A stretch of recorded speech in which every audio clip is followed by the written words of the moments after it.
أخيرا وبعد انتظار طويل نزلت وجدان سعيد برومو أغنيتها الجديدة انهي الجدل، والكل كان ينتظر هذه الأغنية.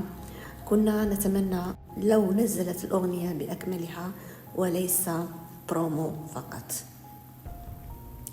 الأغنية لم تعجب الكثيرين، الكل تكلم عن صوتها وأن وجدان لا صوت لها ويجب أن تتجه للتمثيل أحسن لها بما أنها جميلة جدا طبعا، وأن تقوم بعض الأشياء لجمالها ولطولها.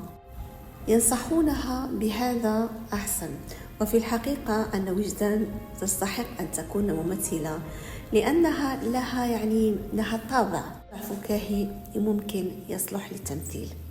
ردت وجدان على برومو الأغنية وقالت الذين شبهوها بأغنية فرفوشة، قالت أن الأغنية حزينة جدا وستبكون بها بالتأكيد لأن الأغنية طبعا حزينة.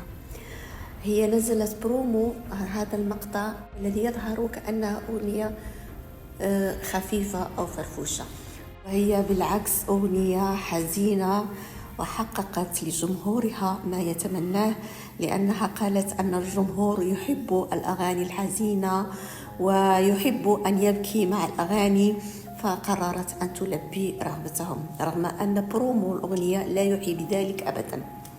ننتظر الأغنية بأكملها وثم نحكم.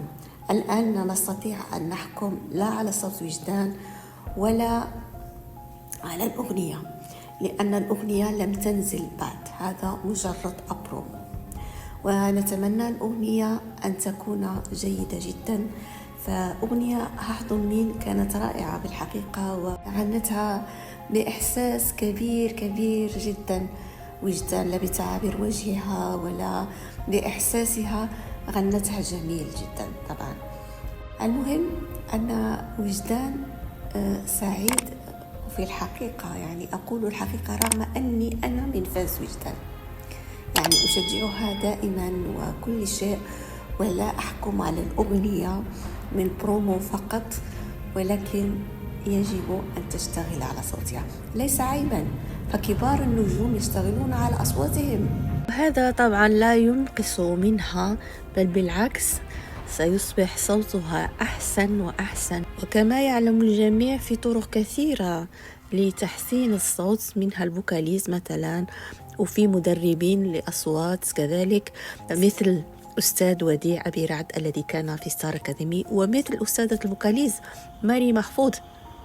كنا نشاهد في ستار أكاديمي كيف يدخل الطالب بصوته وكيف يخرج من البرنامج، كيف بالتدريب صوته يتغير للأحسن، وليس عيبا طبعا ولا نقصا من وجدان، بل بالعكس كل صوت، كل مغني أو مطرب يحتاج لتدريب، لأن الصوت يحتاج لتدريب لكي لا يتكاسل الصوت، كالرياضي الذي يلعب مثلا كرة القدم أو العدو أو أي رياضة، دائما يحتاج لتدريب كي لا يتكاسل الجسم، كذلك الصوت.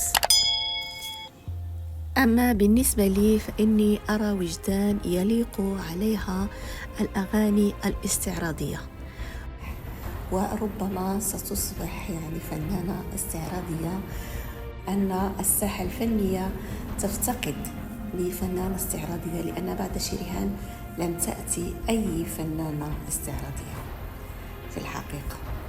ممكن أن تعوض هذا الفراغ، خصوصا وأنها تشتغل كثيرا على قوامها وصوتها يليق بالأغاني الاستعراضية.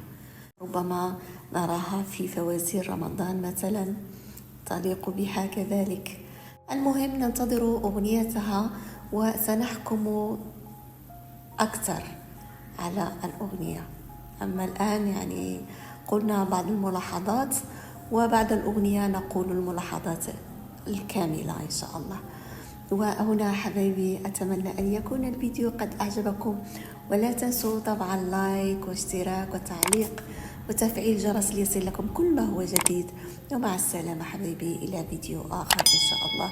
مع السلامة حبايبي، مع السلامة.